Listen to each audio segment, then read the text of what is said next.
কিন্তু পরিণাম যে তোমাকে চিন্তা করতে দেবে না দাদা। বসন্ত চিনতে পেরেছো তাহলে? তোমার দেওয়া বিনা দোষে জেলের খানি খেলে আবার আমি ফিরে এসেছি। খুব ভালো কথা ভাই। আরে ঘরে ছেলে ঘরে ফিরেছি। আরে বসন্ত তুই বিশ্বাস কর ভাই। বিশ্বাস? তাহলে আর তোমাকে তাহলে তোমাকে বিশ্বাস করা আর কেউ তো সবকে করে করা দুই সমান। বসন্ত আমি বসন্ত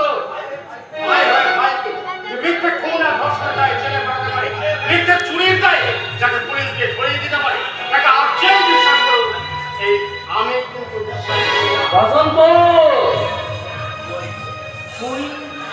মানুষ নয়, জেল থেকে বেরিয়ে আসে এই বসন্ত একটা জানোয়ার। তাই আমি এসেছি হিসাব দিতে। কিসের হিসাব রে ভাই? আমার পৈতৃক সম্পত্তির হিসাব। আরে সে তো সব নিলাম হয়ে গেছে। নিলাম হয়ে গেছে? কে কিনেছে? আমি। আরে দেখলাম পৈতৃক সম্পত্তি বাইরের লোকের কাছে কেন যাবে? সেটাতে আমি দিলাম। ভালো দাদা ভালো, তোমার রাজনৈতিক হাত অনেক দূর লম্বা।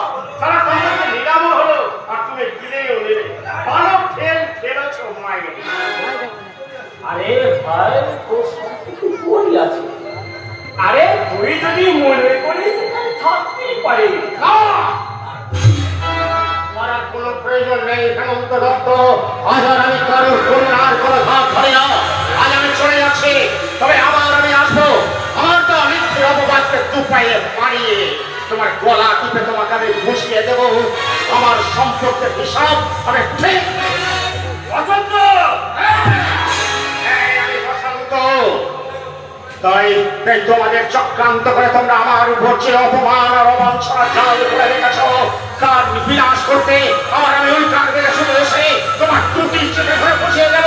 এই বসন্ত দত্ত শুধু অন্যায় সইতে পারে না, প্রয়োজনে সে